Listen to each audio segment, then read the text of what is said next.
என்னுடைய சேனலை பார்த்து கொண்டிருக்கும் அத்தனை நல்லுள்ளங்களுக்கும் வணக்கங்களும் வந்தனங்களும்.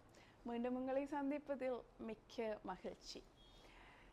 என்னிடம் வருகின்ற கிளையன்ட்ஸில் 9 வயதிலிருந்து 70 வயது வரைக்கும் வருகின்றார்கள். அதில் எனக்கு தாக்கத்தை ஏற்படுத்துகின்ற கிளையன்ட்ஸ் யாரென்றால் சிறு பாலகர்கள். 9, 10, 11, 12 வயதில் வருகின்ற அந்த குழந்தைகள் நிறைய தாக்கத்தை ஏற்படுத்துகிறார்கள். நிறைய என்னை தேடுவதற்கு ஊக்குவிக்கிறார்கள்.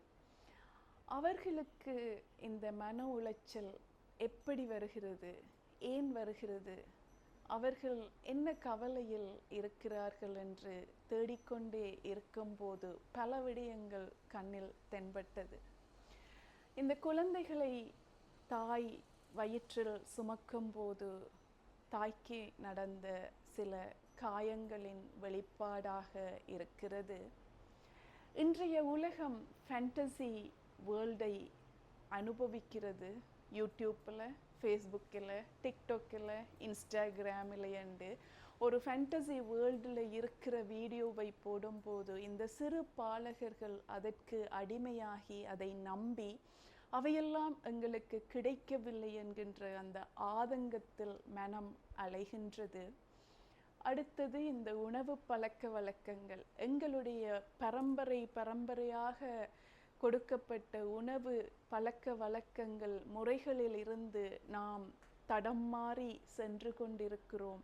அதனுடைய தாக்கங்களை இந்த சிறு பாலகர்களால் ஏற்றுக்கொள்ள முடியவில்லை. தனியாக வெளிநாடுகளில் வாழுகின்ற குடும்பங்களுக்கு அன்பு பாசம் கொடுப்பதற்கு நேரம் பத்துவதில்லை.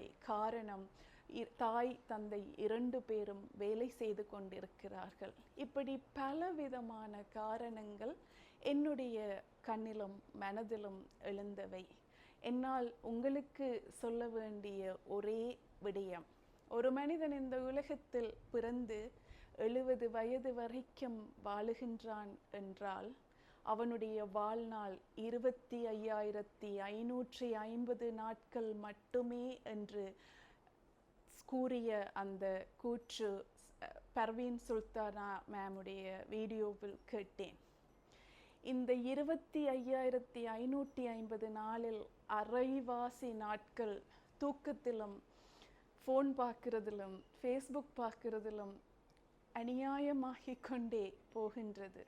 ஆனால் ஒவ்வொரு நாளையும் புதிதாக யோசித்து, ஒவ்வொரு நாளையும் நமக்கு கிடைத்திருக்கும் பெரிய சொத்து என்று யோசித்து, எதற்கு நாம் இம்பார்ட்டன்ஸ் கொடுக்க வேண்டுமோ அதற்கு கொடுத்து வாழ்ந்தோமே ஆனால் எத்தனையோ பிரச்சனைகளிலிருந்து நாம் வெளியே வரலாம்.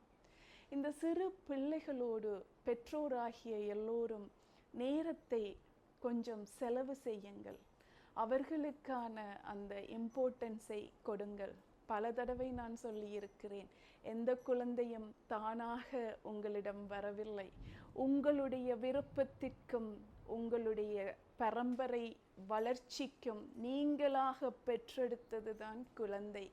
அந்த குழந்தையை 21 வயது வரைக்கும் பார்க்க வேண்டியது உங்களுடைய கடமை. அதிலிருந்து தவறாதீர்கள், தவறிவிட்டு தேடாதீர்கள்.